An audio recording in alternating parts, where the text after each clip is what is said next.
Setelah kemarin Amiya beserta rombongan harus bertarung melawan Reunion, ketika berusaha menuju ke Rhodes Island, kita juga ditunjukkan beberapa karakter dari pihak musuh yang bisa dibilang cukup kuat, seperti Mephisto, Crown Slayer, Faust, dan tentu aja si pengguna sihir api yaitu Tallulah. Nah, pertanyaan gue yang ada di video sebelumnya tentang katastrofe, kemudian lokasi markas Rhodes Island, dan beberapa misteri lainnya juga akhirnya terjawab. Bahkan bisa dibilang untuk episode sekarang lebih banyak menceritakan tentang apa yang ada di universe ini. Hello guys, welcome to Kiriku bareng gue Fikri di sini dalam pembahasan alur cerita Arknights Prelude to Dawn episode ketiga.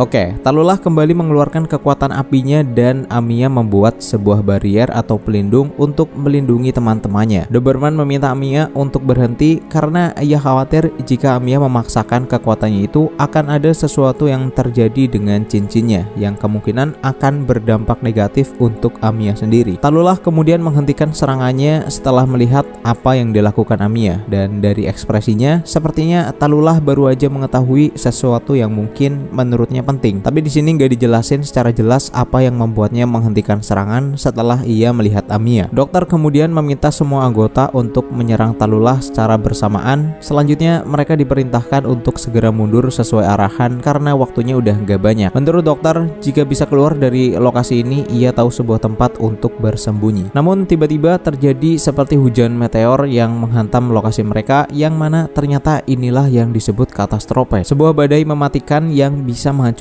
seluruh kota.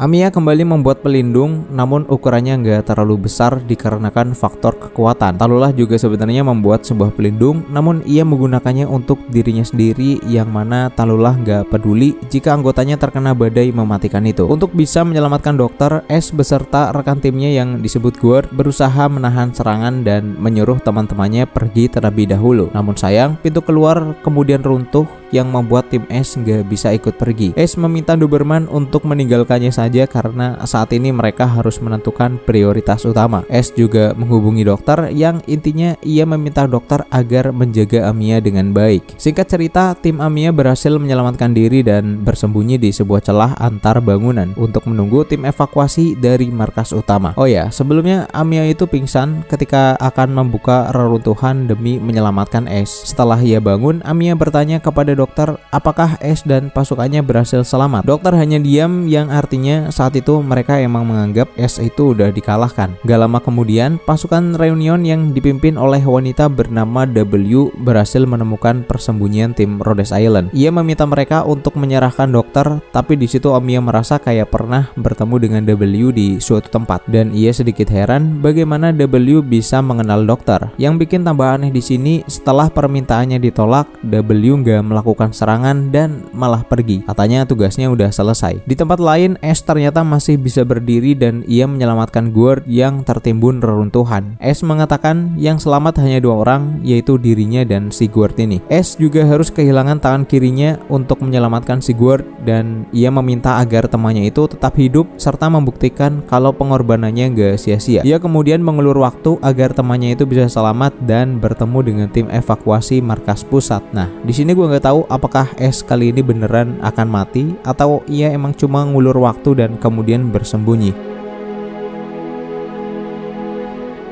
Seluruh pasukan Rhodes Island yang tersisa berhasil diselamatkan, namun di dalam pesawat tiba-tiba Amiya merasakan sakit di dalam hatinya. Apakah ini sebuah pertanda kalau Ash itu beneran udah kalah? Terlebih lagi semuanya kayak terkejut gitu saat mendengarnya dari Amiya. Doberman menjelaskan kepada dokter bongkahan batu atau kristal yang mereka lihat selama perjalanan merupakan klaster originium, yang mana itu diakibatkan oleh katastrofe. Katastrofe ini ternyata wujud badainya bisa berbeda-beda tergantung lokasi wilayahnya. Ada yang berupa badai salju dan ada juga yang berupa banjir besar. Tapi satu yang pasti, katastrofe ini selalu meninggalkan Origenium dalam setiap tragedinya. Menurut Doberman, Origenium itu tumbuh di dalam tanah, namun ia nggak tahu informasinya secara detail. Lapisan kristal akan pecah dan melepaskan partikel Origenium ke udara, lalu mereka akan naik ke langit dan membentuk awan hingga pada akhirnya itu yang menyebabkan katastrofe. Kalau gue bisa bilang ini tuh prosesnya mirip kayak siklus hujan di dunia kita. Pengidap oripati yang nggak bisa sembuh juga akan mengalami hal yang sama. Semua kota di negeri ini ternyata dibangun di atas sebuah perangkat yang bisa bergerak. Tujuannya adalah untuk menghindari katastrofe. Ternyata katastrofe ini kemunculannya udah bisa diprediksi, namun untuk kasus di Chernobog, kota tersebut nggak berpindah tempat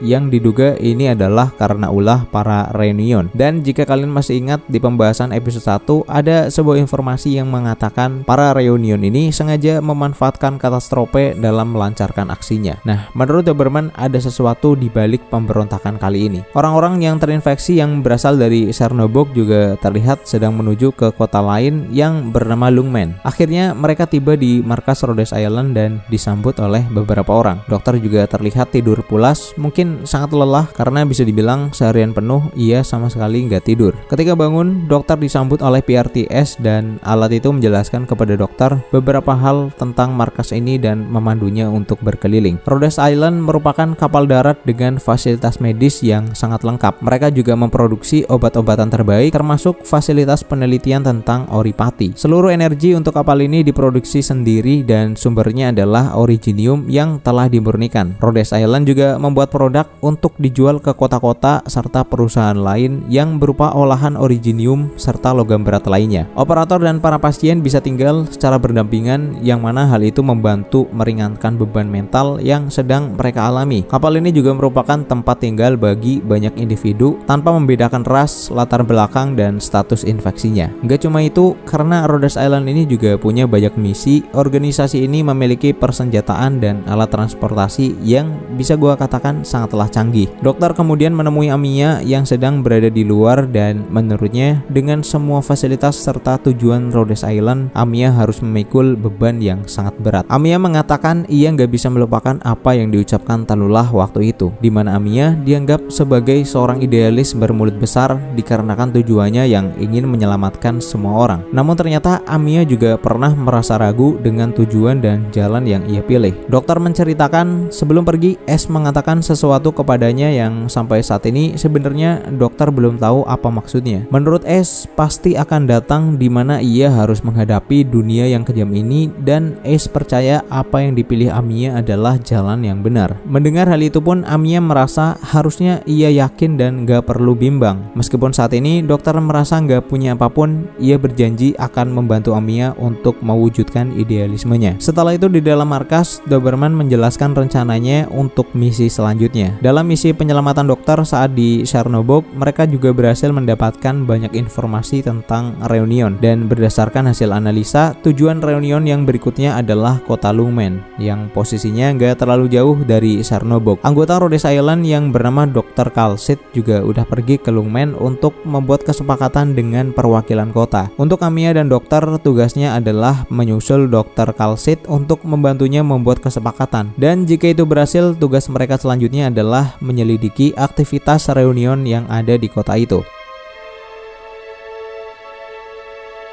Oke, beberapa hal penting akhirnya terungkap, tapi jujur di episode ini gue malah merasa aneh aja gitu, terutama di bagian awal. Kita semua udah tahu Tallulah itu mungkin bisa dianggap sebagai salah satu bos di Reunion dengan kekuatan apinya yang sangat overpower. Dan ini menimbulkan pertanyaan, kenapa ia berhenti menyerang Amiya? Padahal harusnya ia tahu Amiya itu kekuatannya udah hampir habis. Anehnya Tallulah malah kayak terkejut gitu. Oh, ternyata kamu ya. Asli ini aneh banget. Ia mau nunjukin ke Rhodes Island apa yang disebut kehancuran, tapi dirinya malah stop ketika petinggi Rhodes Island udah sangat terpojok. Nah, sebenarnya apa yang baru aja diketahui Tallulah saat ia melihat Amiya menggunakan kekuatannya? Apakah ia terkejut karena gak nyangka Rhodes Island memiliki pengguna sihir? Atau apa? Kemudian masih berhubungan dengan yang tadi, kemarin gue sempat baca komen dari kalian tentang anime ini. Katanya cincin Amiya itu fungsinya buat ngejaga agar kekuatan Amiya nggak lepas kendali. Dan jika itu benar, apakah Tallulah sebenarnya tahu tentang kekuatan itu dan memilih untuk menghentikan serangan daripada harus melawan Amiya dengan kekuatan penuhnya? Kemudian hal aneh selanjutnya adalah tentang W.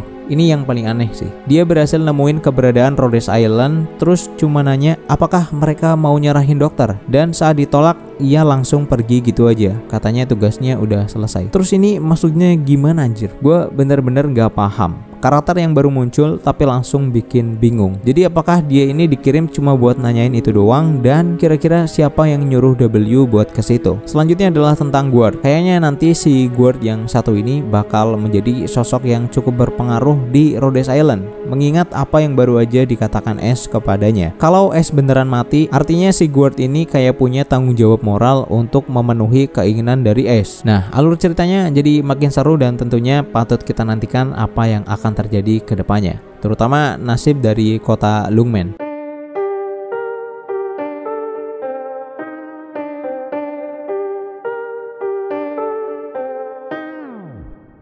So, itu aja pembahasan kali ini. Jangan lupa tinggalkan like dan komen jika kalian suka dengan konten ini, dan sampai jumpa di video selanjutnya.